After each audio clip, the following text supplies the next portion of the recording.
It looks like only the right side teleporter is working. What the? A cave? And it's a one-way teleport. Oh shoot, I won't be able to use the shop like this.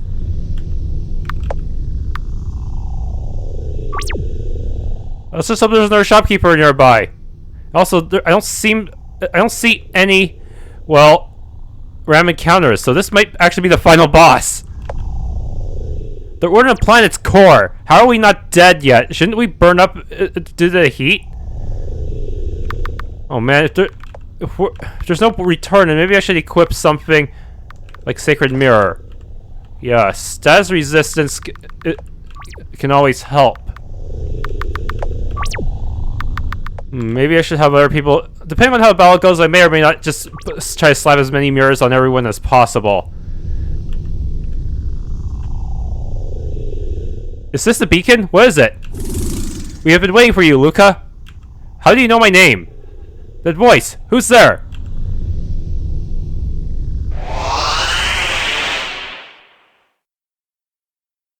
We shall be face to face at last. Castoth? Darkness? Finally we meet. The moment of your judgment is nigh. Oh, come on. Okay. Reload. I don't want to fight these guys while I'm hungry. When Legionwood, where are we? This place looks like the Weave, but... Okay, so, bad news. Turns out I did not get the lore variable to 12. I got to 11 instead, so but even though I was sure I talked to every lore point, so I had to go into use a save editor to bump it up to 12. It's variable 39. I have no idea if someone got glitched or if there was yet another secret one the dev did not mention. You're standing in the nexus of all that exists. Here, all that you know is born. Here, all that you knew will die. Just as all souls are connected to the Weave, all Weaves are connected to this place. This is where reality begins and ends. You, that voice in my head. Who are you? What are you? We are the darkness. We are all that exists. We are your bane and your salvation. The darkness, but how? How did you come to be? At the dawn of time, all existence burst forth from this nexus. Existence gave birth to the Weaves. The Weaves gave birth to life. All souls were born. Over time, we came to Gaia here, souls that transcend the cycle of life. Our consciousness slowly began to appear, a collective of intelligence, an entity to guide the growth of the universe, to watch over it. Long ago, your ancestors flourished, spread through the stars. You watched them prosper, marveled as they reached new heights, feared as they pushed the edge of reality itself. Eventually, they created the Sword of Lore. With its power, they performed feats beyond anything you can comprehend. Due to this, you came to know them as gods, but in truth, they were destroyers. The Sword of Lore drew its power not from the Weave, but from all existence. Our souls became its fuel. Over time, a wound reality was torn open. Life itself became corrupted. We were broken beyond repair. Now we are the darkness, driven by something we cannot control. We watch as all life is twisted, as our minds are taken over by madness. But Castoth must fit into this somehow.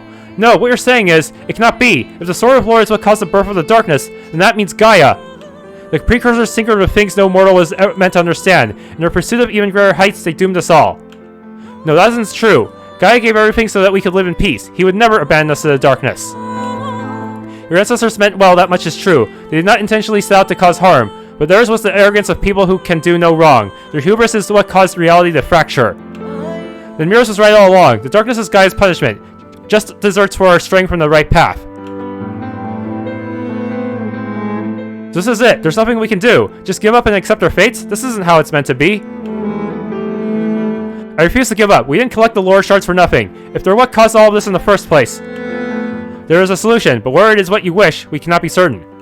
You can use the remaining power of the Sword of Lore to destroy us. It will become dormant again for a time, but one day our consciousness will stir once more. The darkness will threaten you once again. You will merely delay the inevitable, but you will live in peace at least for a while. You have time to prepare for what is to come, to ensure that others will one day follow in your footsteps. What you're saying, Legionwood will be locked into a cycle of endless misery. Surely we'll have peace for a while, but one day we'll have to fight again. We came this far so nobody else would have to. The solution. There has to be another way. You could use the Sword of Lore's power to remake us. Transfer its power into the void that we leave behind. The wound reality will be healed, but it's not that simple. You'll replace our souls with something else. Most likely destroyed. All who you know will die. Some, however, may survive, enough to start again. The world will begin anew, free from the darkness.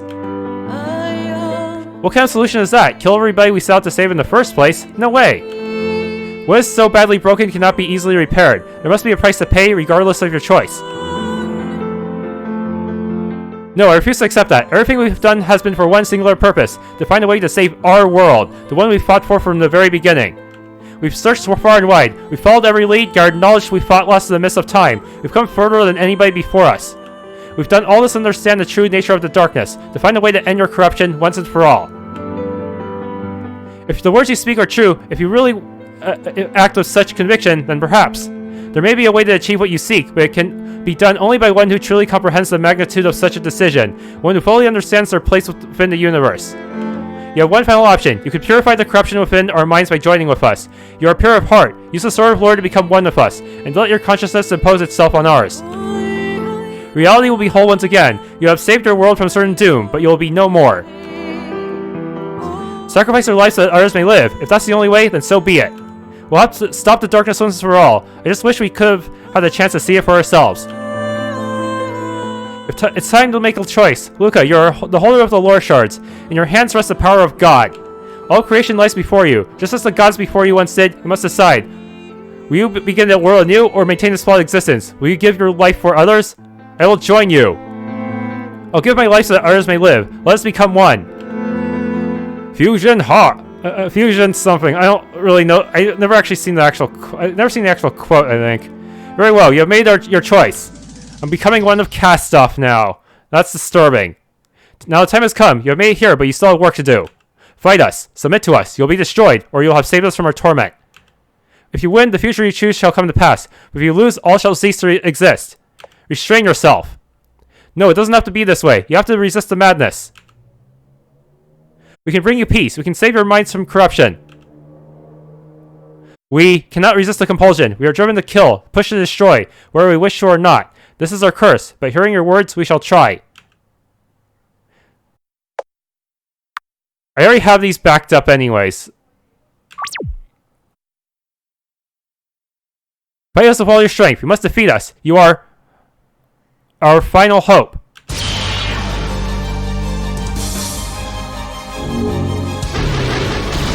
Owie.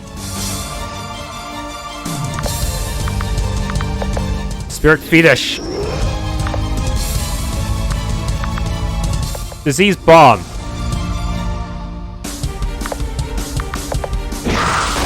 Debilitate.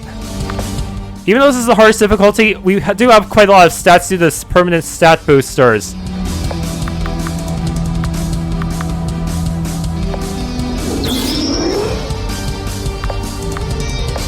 Feebling cantrip. Weaken.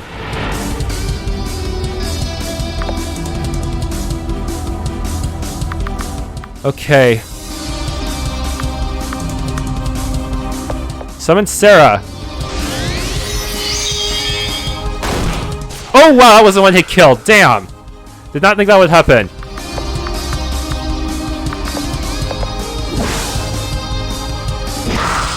Oof. 4 hit attacks. This guy is not messing around.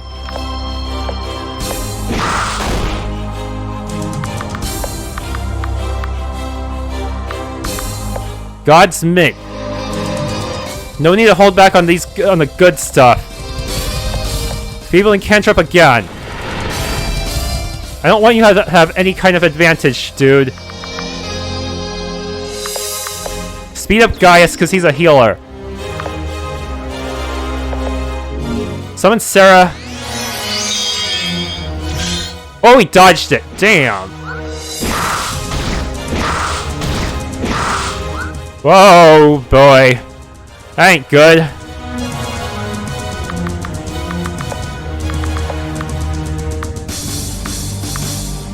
Lore. It does not remove status effects. Darn it.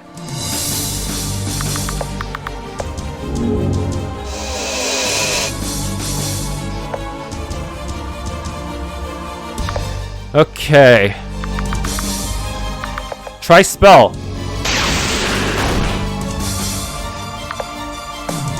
Summon Sarah for real this time. Whoa. Speed up self.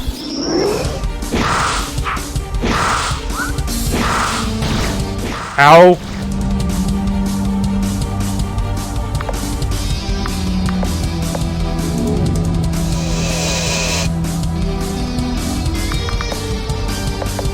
Hannelore.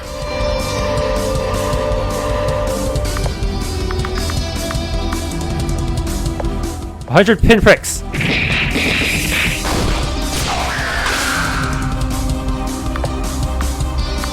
Spirit Fetish. People in cantrip. Shock bomb. Ow, we got blah. Disease bomb.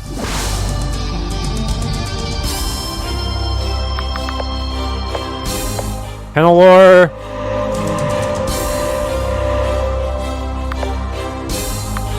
Summon Sarah. Sarah's the best damage at this point. Oof. Seriously, Shaman with glass cannon build is OP. I'm sure you could go with a more balanced build and probably get and probably last longer against his attacks, but the battles also take way longer. Blinded as well. Let's see you pull that one. Let's see you get around that one.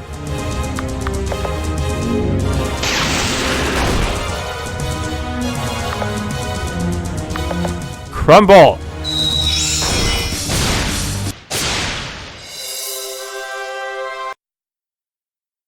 Okay, so be it. You have won your future.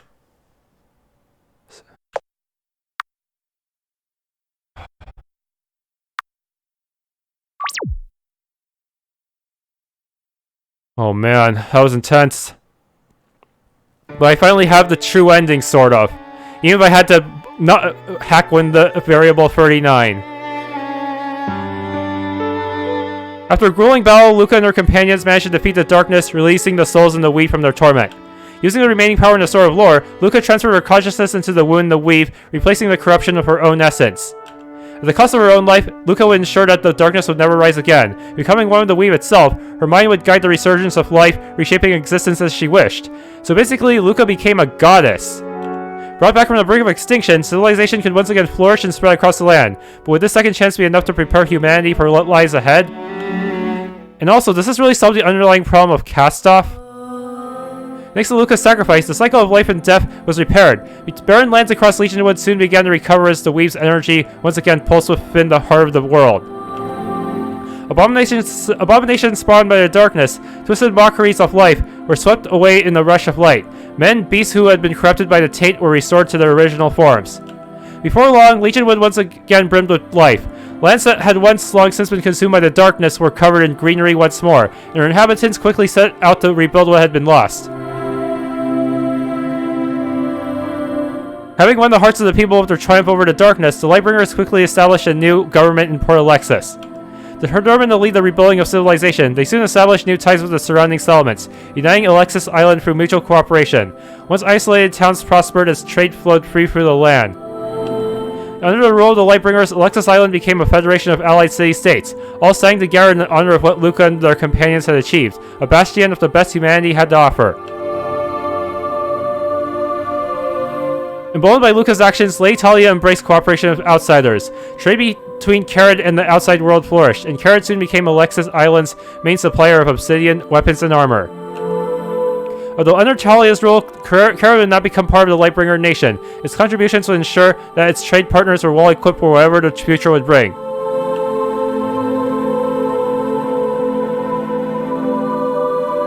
With the Dark Disciples finally out of his way, Lord Morrow sought to enforce his will on Alexis Island, starting with his town of Arbor. Denouncing the Lightbringers as his enemy, he steeled himself for a long, bitter fight.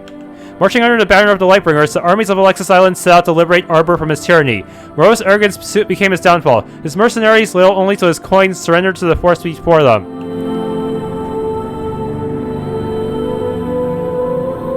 With Alexis Island thriving once more, the Lightbringers turned their attention to the lands across the sea, seeking remnants of the nations lost to the darkness.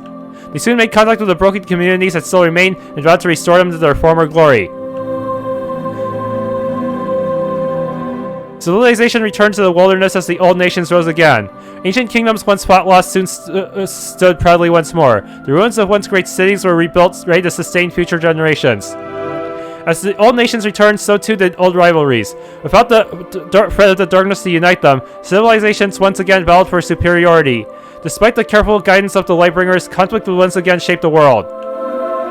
Back in Port Alexis, however, the resolve of the Lightbringers did not waver.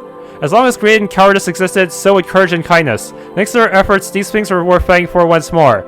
I still want to know what exactly Firo is all about. Is she the same Firo or a different one? I might find out on the Dark Disciple route. Hailed across the Legionwood as a hero, Luca's sacrifice inspired others to make the world a better place. In times of need, tales of her actions encouraged brave souls to step forward and fight for the greater good. They showed both the male and female version. Weird. For generations to come, Luca will remain a symbol of hope, an example of what humanity could aspire to in times of evil. Even though I did steal from a few chests. After the battle against the darkness, Gaia took it upon himself to chronicle the struggles the party had faced, presenting his writings as gospel of divine guidance. His works would inspire others to follow the path of Gaia. Able to finally live in peace, Astrid retired from adventuring and settled down. Although the rest of her days would be mostly uneventful, she would eventually die happy. But this means Vayne doesn't get to be with his beloved. Determined to make the most of a hard-won future, Vayne dedicated himself to the pursuit of knowledge. By unlocking secrets once lost to the mist of time, he would ensure his parents and the Lightbringers had not died in vain. Although she would find adjusting to her new life difficult at first, Jessica would soon find her unique skills in height demand as people pushed on her to new frontiers. Her first reaction would be sated, and the pay was nice too. Vayne returned home, his mind heavy with Luca's sacrifice. Although the world was at peace, his soul ached for his lost love. Determined that her death would not be in vain, he vowed to carry on her legacy. Ready for the future, he squared his shoulders for the struggle ahead. Meanwhile, Luca's spirit lived on, silently watching over the world. Although she would never again walk among the people below, her soul finally felt at peace. Or maybe I'm gonna have the one last one-on-one with Castoth. He's like, no, this is my darkness, not yours. What happened? Oh, there's the credits.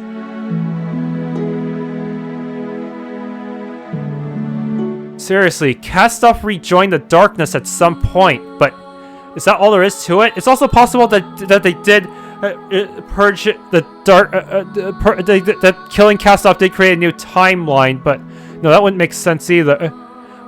Maybe they did really kill Castoth, but his corruption on the Weave lasted long enough that it would continue after his death. I'm not really sure what happened. Something about the... I still don't exactly know what happened with Castoth at all. Is he still in control of the darkness? They say he is the darkness. Maybe the darkness is Castoth, I don't know. Maybe Castoth was acting on the darkness's will the whole time while he was alive. And him being sent into the rift simply meant he had to rejoin the darkness. Huh. It's really weird. And also, the darkness itself would have been a problem in any case because the Sword of Lore was apparently causing causing errors in the fabric of reality. So, even without Castoth, the darkness would have been a threat eventually. That's what I'm getting out of it, at least.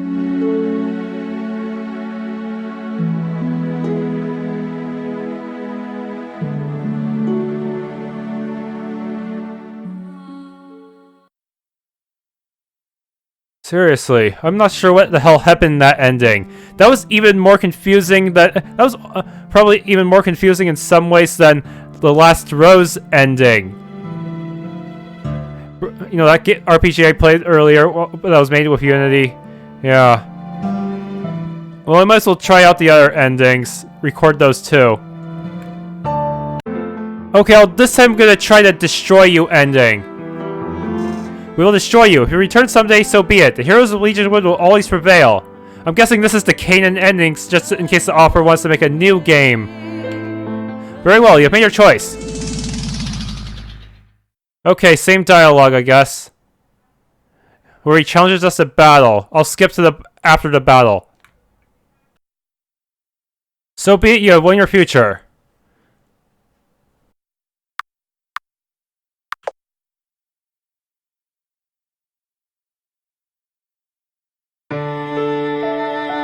They always have a different movie. Are they actually using some kind of codec? It's really weird, because I'm pretty sure you can't pull this off of RPG Maker alone. I'm just surprised it doesn't crash my computer. Usually, a lot of computers that don't have the right codecs will just crash at these moments. Like, you should never try to rely on movies when possible like that. Never rely on video files if you can help it, unless you know how to provide the codecs yourself. And even then, it could conflict with codec packs. Really, just make the cutscene with RTP if you have to. That's pretty much what they did in Forever Home. All the cutscenes are just sprited. And yet they still look pretty damn good. It's like a movie made with RPG Maker assets. After a grueling battle, Luca and her companions managed to defeat the darkness, quelling the corruption in the way for the time being. Although certain to reappear again one day, the influence of the darkness faded from the land, ushering in an age of hard-won, if uneasy, peace. Brought back from the brink of extinction, civilization could once again flourish and spread across the land. But would this second chance be enough to prepare humanity for what lies ahead? Yeah, will we be able to beat Castoth again? Having won the hearts of the people of the triumph over the darkness, the Lightbringers quickly established a new government in Port Alexis. I think I've heard something like this before. Isn't this similar to the sacrifice ending? In a spirit of mutual cooperation, the Lightbringers forged new ties with other settlements, new trade routes, wealth and prosperity. United surrounding towns under a banner of peace and prosperity, and Alexis Island became a federation of allied city-states. Okay, she embraced the cooperation of outsiders just like before. They don't officially join the Lightbringer nation. Maintain their independence while being allies. Lord Moro still gets his ass kicked by the Lightbringers. Cool.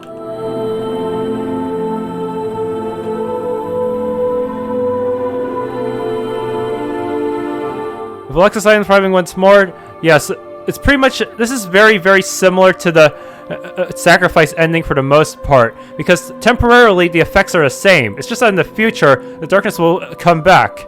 Well, in the sacrifice ending, it supposedly doesn't. Supposedly, you never know. Soon make contact with broken communities that still remained. Civilization returned to the wastelands that had been taken under the darkness, and old nations that rose again. While still yearning for the heights they once lost, the people of Legionwood could once again look to the future. Their existence would be primitive, unforgiving, but through working together, they would succeed. When the time came to fight against the darkness again, hope would not be lost. Teach this shit in school. Hailed across Legionwood as a hero, Lucas spent their years inspiring artists to make the world a better place, so that when the darkness rose again, there would be brave souls ready to answer the call. For generations to come, Luca would remain a symbol of hope, an example of what humanity could aspire to in times of evil. After the battle against the darkness, Gaia took it upon himself to chronicle the struggles the party had faced, presenting his writings as gospel of divine guidance. His works would inspire each other to follow the path of Gaia. I wonder if...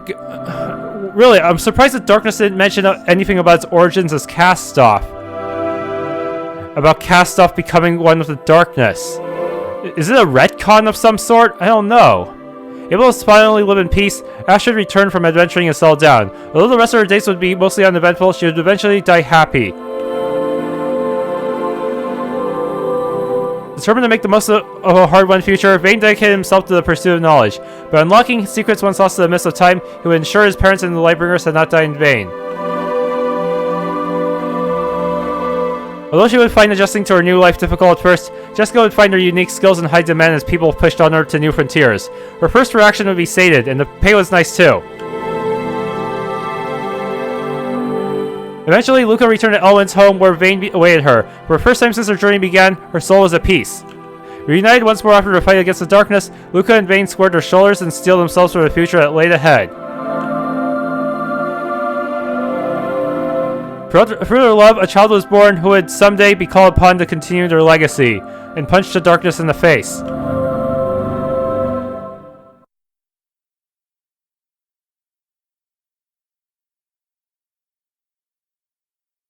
The legacy of the hero shall endure for the rest of time, for they struck back the darkness with the light, temporarily. Are we gonna get a stinger where the darkness shows up and says, I ain't dead! I am Castoth, and I'm gonna eat all of you! Something like that.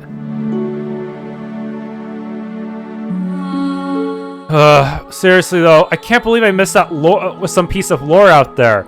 I was so sure I did everything. There really needs to be an in-game checklist of it, so that the players are know fully what they have and haven't done.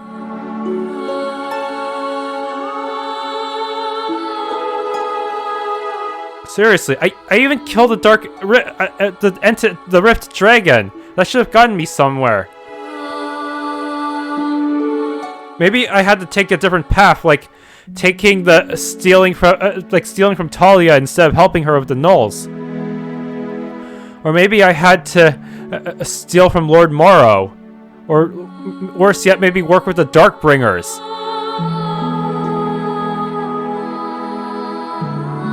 In any case, I guess I'll have to do the Darkbringer side, probably edit my save again and hope for the best. Yeah, I want to get the Darkbringer endings if possible. But it's going to be kind of a slog because I'm not going to have to go through old dialogue. Sadly, no one else has ever really done any Let's Play for this game, so it's just me. You're stuck with me, guys. Sorry. The end, for now. There should be a for now text, seriously. Just say, maybe have Castoth's head pop up from the bottom saying, hey! No Castoth head? That would have been such a good jump scare. I probably would have pissed myself there. Oh well. Alright, remake you. We will remake you. Everyone we know may die, but so be it. To create a new world that will never know the darkness, any price is worth it. Very well, you have made your choice. Same thing as usual. One last boss battle.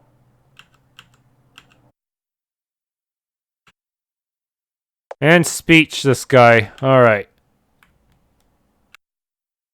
So be it, you have won your future.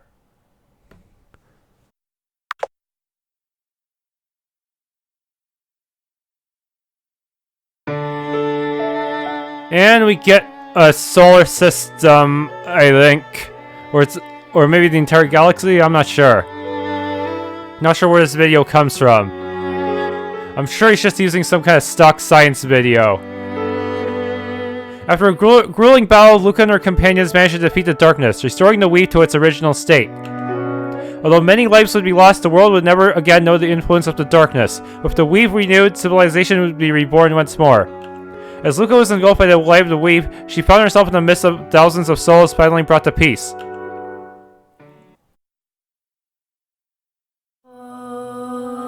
Alone in an empty world, the survivors of the Lightbringers embraced a hopeful future and squared their shoulders for the struggle ahead. Learning to live off the land, they sought out those who had survived the destruction and established a society based on trust and cooperation. As life began to return to the world, the Lightbringers spread across Alexis Island and beyond, splintering into bands that would one day plant the seeds of new nations.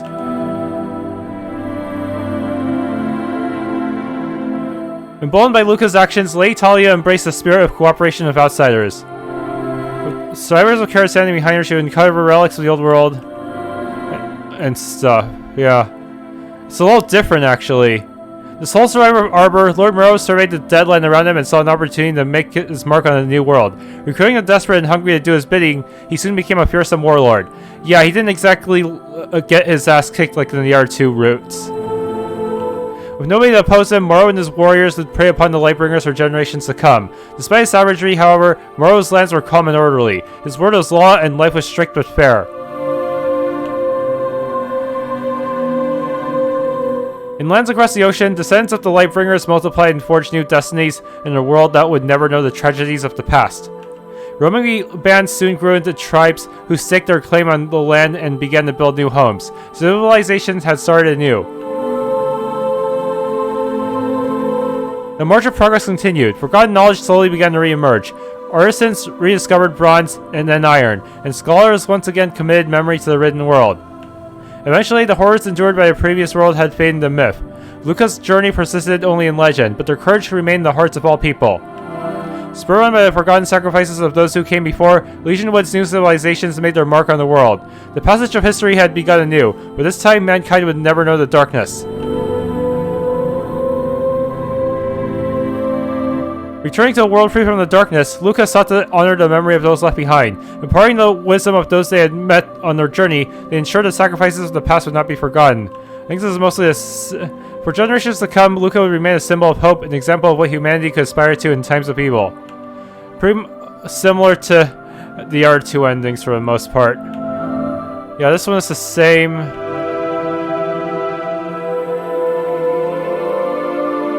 Yours too. Vane also the same.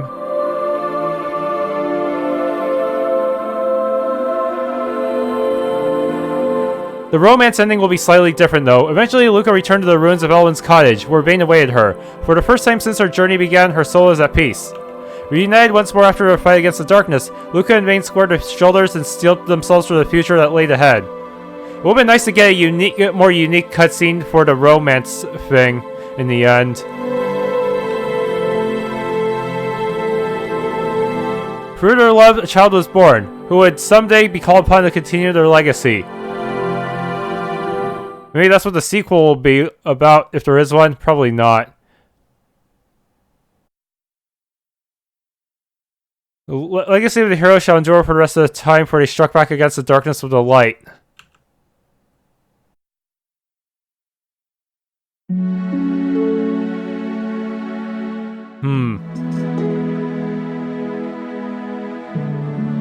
Yeah, sacrifice ending, the ending still doesn't feel as satisfying for those who know about Castoth, that's for sure. I was hoping Castoth would explain more about his motives and such.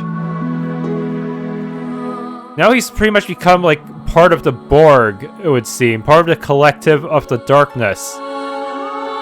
He has pretty much lost his individuality as a villain and as a person. That kind of sucks, if you ask me.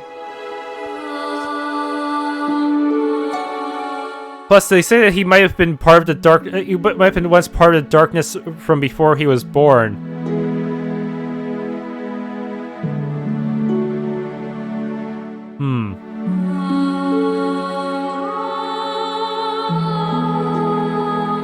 He might have been. He was the embodiment of all the corruption that was created by the Sword of Lore.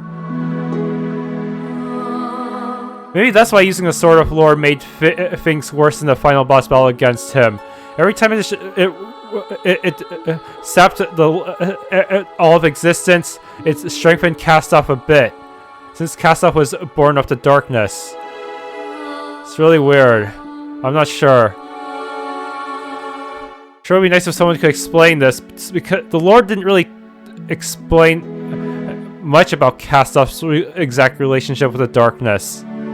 At all. Doesn't explain what happened after Castoth got thrown to the rift. Alright, so I don't really feel like playing the game over again just to get the Dark Disciple route or any of the other alternate paths for various sections of the game. Anyways, I checked out the RV data files in order to look into the script. Honestly, the Dark Disciple route isn't really all that much different. In the end, you pretty much just leave your faction behind while you go do all the important stuff trying to get to the darkness. Yeah, during Act 3, the faction you choose kind of becomes a lot less relevant towards the end. Like, everything just ends up in almost the same place. In either case, Miras will pretty much soften his methods.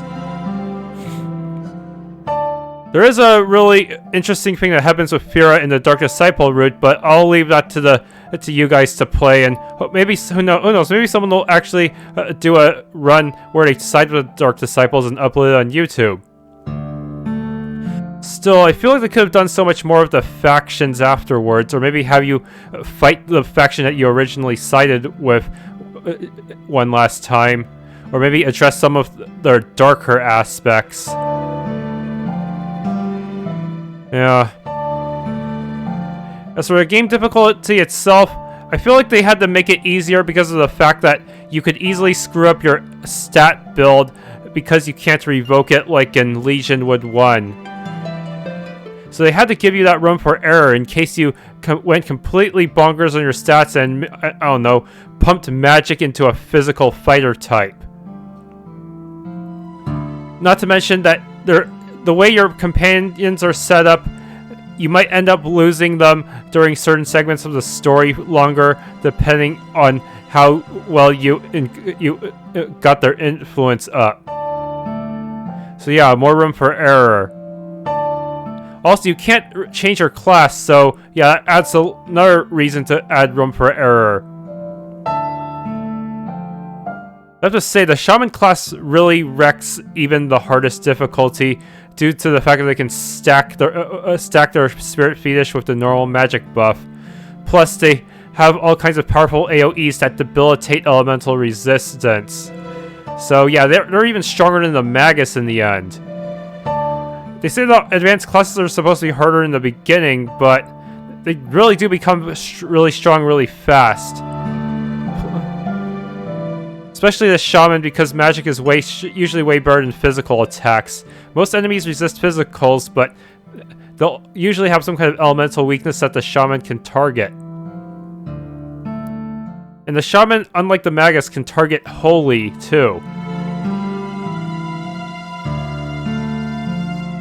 I think the only physical class that might be decent is the Brawler, just because it can weaken the enemy's resistance to physicals, and plus make things a little easier for your other physical attackers.